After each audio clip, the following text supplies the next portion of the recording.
9వ వచనం మనం చదివితే పేతురు భక్తుడు చక్కని మాట, మనందరికీ తెలిసిన మాట అక్కడ పేతురు మహాశయుడు రాశాడు. ఆ మాటను పరిశీలించేద్దాం. అయితే మీరు చీకటిలో నుండి ఆశ్చర్యకరమైన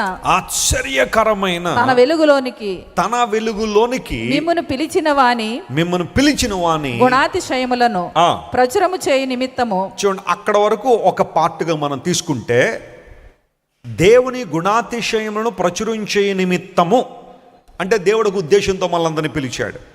ఎక్కడి నుంచి పిలిచాడు అంటే చీకటిలో నుండి పిలిచాడు. ఎక్కడకు పిలిచాడు అంటే ఆశ్చర్యకరమైన తన వెలుగులోనికి పిలిచాడు. ఎందుకు పిలిచాడు అంటే ఆయన గుణాతిశయాలను ఏం చేయాలంట, ఆయన గుణాతిశయాలను ప్రచురించేయడానికి పిలిచాడు. ఇలా ఆయన గుణాతిశయాలను ప్రచురించేయడానికి దేవుడు మనకిచ్చిన గుర్తింపు ఏంటి, లేదా మనకిచ్చిన ఐడెంటిటీ ఏంటంటే అక్కడ పేతురు భక్తుడు మాట్లాడుతున్న నంబర్ 1, మనందరం కూడా ఏర్పరచబడిన వంశము, రాజులైన యాజక సమూహము, రెండవది రాజులైన యాజక సమూహము, పరిశుద్ధ జనమును, మూడవది పరిశుద్ధ జనము, దేవుని సొత్తైన ప్రజలునై ఉన్నారు, నాలుగవది దేవుని సొత్తైన ప్రజలు అన్నాడు. 4 ప్రాముఖ్యమైన గుర్తింపులు ఇక్కడ రాశాడు. చీకటిలో ఉన్నప్పుడు ఈ గుర్తింపులు ఏమి లేవు. చీకట్లో ఉన్నప్పుడు చీకట్లో ఉన్నాం అంతే. We belong to the Kingdom of darkness, that's it. కానీ ప్రభు వెలుగులోనికి వచ్చిన తర్వాత దేవుడు మనకి ఎన్ని శ్రేష్టమైన గుర్తింపులు ఇచ్చాడో చూడండి. వచ్చినప్పుడు ఏమన్నాడు అంటే మనం ఏర్పరచబడిన వంశము అన్నాడు. దేవుడు మనల్ని ఏర్పరచు, వీఆర్ చోజన్ జనరేషన్. ఆ తదుపరి దేవుడు అన్నాడు, దేవుడు పేతురు ద్వారా మాట్లాడుతూ మనందరం కూడా రాజులైన యాజక సమూహం. A rare combination in the Old Testament. పాత నిబంధనలో ఒక వ్యక్తి రాజుగాను ఆ తర్వాత యాజకుడుగాను ఉండడం దాదాపుగా కష్టమైన పనే. యాజకులు ఏ వంశానికి చెందినవారు లేదా ఏ గోత్రానికి చెందినవారు? లేవి గోత్రంలోంచి వచ్చారు. రాజులు ఏ గోత్రాల నుంచి వచ్చారు? మోస్ట్ ఆఫ్ ది కింగ్స్ ఎక్కడి నుండి వచ్చారు? యూదా గోత్రం నుండి.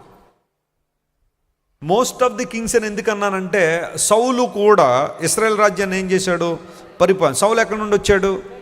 బెన్యామీన్ గోత్రం నుంచి వచ్చాడు కదా. సో అలా ఎక్కువ మంది రాజులు యూదా గోత్రం నుండి వచ్చారు. లేవీయులు దేవుడు వారిని ప్రత్యేకపరిచాడు.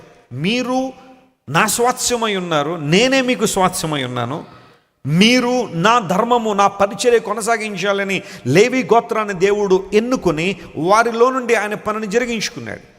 లేవి గోత్రంలో నుండి అహరోను వంశాన్ని దేవుడు చెప్పండి యాజకులుగా దేవుడు ఎంచుకున్నాడు. మిగతా లేవీల్ని 3 భాగాలు చేసి వారిని మందిర పనిలో లేదా ప్రత్యక్ష గుడార పనిలో ఆ 3 భాగాలని దేవుడు ఉపయోగించాడు. ఎప్పుడైనా అవకాశం ఉంటే నేను ఆ 3 భాగాలు ఎవరు, ఆ పేర్లేంటి, వారి యొక్క కర్తవ్యాలు ఏంటో నేను ఎప్పుడైనా అవకాశం ఉంటే మీకు చెప్తా. బైబిల్ అందులో చాలా శ్రేష్టమైన అంశాలు ఉన్నాయి. కానీ నూతన నిబంధనలోకి వచ్చిన తర్వాత దేవుడు ఆ రెండింటిని కలిపేశాడు. At the same time we are the kings and at the same time we are the priest. మనము రాజులము యాజకులమై ఉన్నాము. యేసుక్రీస్తు ప్రభువుని కలిగి ఉన్న రాజులం, ఆయన ఆరాధించే యాజకులం. హల్లెలూయా! ఎంత చక్కని మాట అది. ఆ తర్వాత మీరు పరిశుద్ధ జనం. ఒకప్పుడు అపవిత్రులు, అపరిశుద్ధతను ప్రేమించారు, లోకాన్ని ప్రేమించి అపరిశుద్ధతలో బ్రతికారు, పాపంలో బ్రతికారు. కానీ ఇప్పుడు దేవుడు తన రక్తం పోసి మిమ్మల్ని కడిగి మిమ్మల్ని ఎలా మార్చాడు? ఆయన పరిశుద్ధంగా మార్చాడు. పరిశుద్ధ జనంగా దేవుడు మిమ్మల్ని తీర్చిదిద్దాడు. అంత మాత్రం కాకుండా మీరు ఎవరి సొత్తు?